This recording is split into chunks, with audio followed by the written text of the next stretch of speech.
Doc, you've got two of the best masterpieces that I've ever seen. I've given you credit many, many times about this. You wrote one. It's on veteranstoday.com/author/Jim, as in Preston James. And we have several Jims up there. But on your page in particular, if people were to go back, to way back, several pages back, to some of your original stories, you had one that was a masterpiece. Nobody had ever written a piece like this. It was called 001 Kingpins, Cutouts, Hybrids, and Aliens, I believe it was. And now you've recently put out another one that's on Veterans Today. It's in the top stories. Alien Agenda, The Worm Has Turned. Will you talk about these two stories, please? Nobody really knows for sure how far this alien situation has gone. But we've heard from good sources that there are 200,000 aliens or alien hybrids walking among us that apparently can pass for human. We know that. There's good reason for that. We also know that they're not like us. They do not have the human emotions that we have. They do not have conscience, apparently. Many of them. They are dedicated to a certain agenda. There appears to be an alien agenda in place, and there appears to be some strange phenomena called hiving, where these individuals are influenced by a central control. Now, some people have said, well, maybe they're androids, or maybe they've been gene splice created. We don't have answers to this, but we do know that the government has had joint projects with aliens at underground bases. One of them is Dulce, New Mexico. Suspected that another one is at Sedona, Arizona. But from the information that's leaked out from reliable whistleblowers, it never gets mainstream coverage. But there have been reports that there has been research into genetics, and what they've been obsessed with is two things. One is understanding hiving in honeybees and navigation systems in birds, and they've linked it to some kind of magnetic material.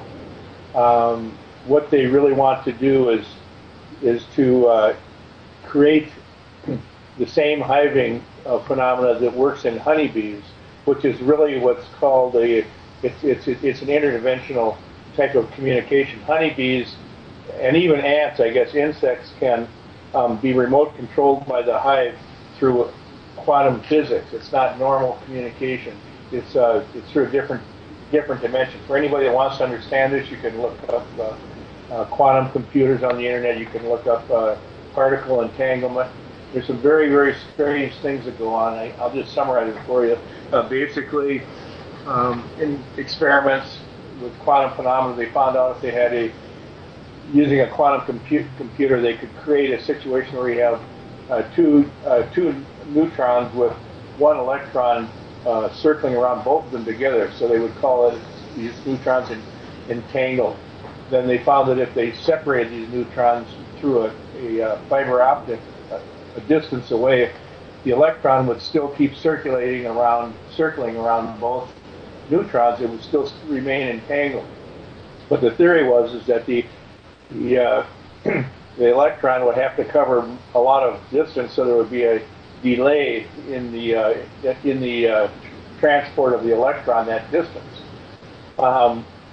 What happened was they cut the wire and they found out that the electron still passed between both neutrons, which was quite a shocking discovery.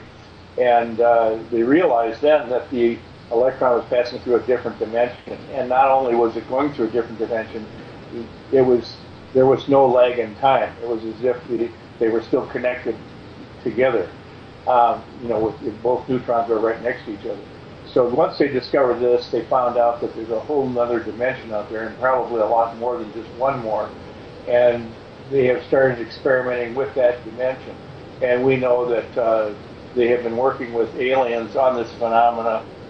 We also know that the second biggest concern of the aliens is doing research to try to synthesize the soul. Apparently they can create android beings and they can create all kinds of creatures, but what they cannot do is give them a soul. And of course, the reason is because I believe that there is a God Almighty, and He is the creator of all life, and He created Lucifer and his fallen angels, and they hate God. They know they're under a death sentence. You've probably heard about the term Nephilim, who have been reputed to have come to Earth a number of times, left their rightful abode, and come through another dimension into the Earth. And actually, the Nephilim are male, and they bred with female Earth women. And because of that, they have been accursed from God. They're under a death sentence. And normally, these angels or spirit beings would live forever, and by leaving their rightful abode and coming and breeding with Earth women and interfering with the Earth, they have now been sentenced to death, destruction. They will go into the lake of fire. They will be turned to dust, as the narrative goes, when that sentence is enacted. So they have limited time.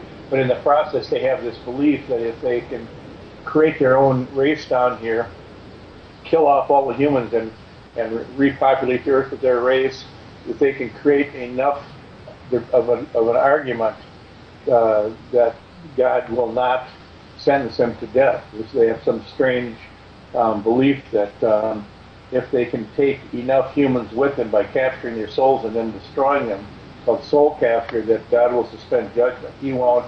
They're doomed. And in the meantime, they're doing everything they can to take down planet Earth. They have an alien agenda to do that. To do it, they have to work through human beings. So they select people that are corruptible, and they come at them with the usual things: money, sex, power, and all these things. And there is a network of occult believers that controls the world. There are many different faces of this, but the main cover is Freemasonry. And when you get to a certain level in Freemasonry, you find that the secret of Freemasonry is that Lucifer is God in their system. Lucifer is not God, but he's the God of this world. And so we have people that get into these occult circles and ascend, and they get to a certain point where if they want more power, they actually have a spirit being that appears to them and instructs them on how they have to do human sacrifice, shed the blood of humans to honor Lucifer, and that actually empowers these spirit beings. They're like energy vampires. They're empowered by human suffering and human death. And anyone that is willing to do this gets tremendous money, power, anything they want. They have to actually sell their souls to Lucifer to get this power. Then they get a spirit guide. Look at Skull and Bones. We know that Skull and Bones is an example of this occult organization. It's one leg of it, where they are dedicated to ministering death. They think they're the ministers of Lucifer, the ministers of death. They minister death to the world. They believe they're purifying the human race by eliminating the weak and the sick, and by creating war.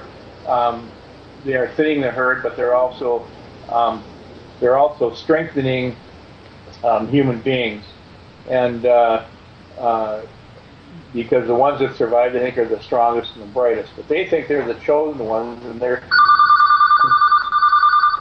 they believe they're chosen to minister death, and so that is what they are doing. And eventually, they want to completely depopulate the earth, first to 90%, and then the people that are doing their dirty work, the Circle of 12 in Denver that Stu's talked about and identified by name.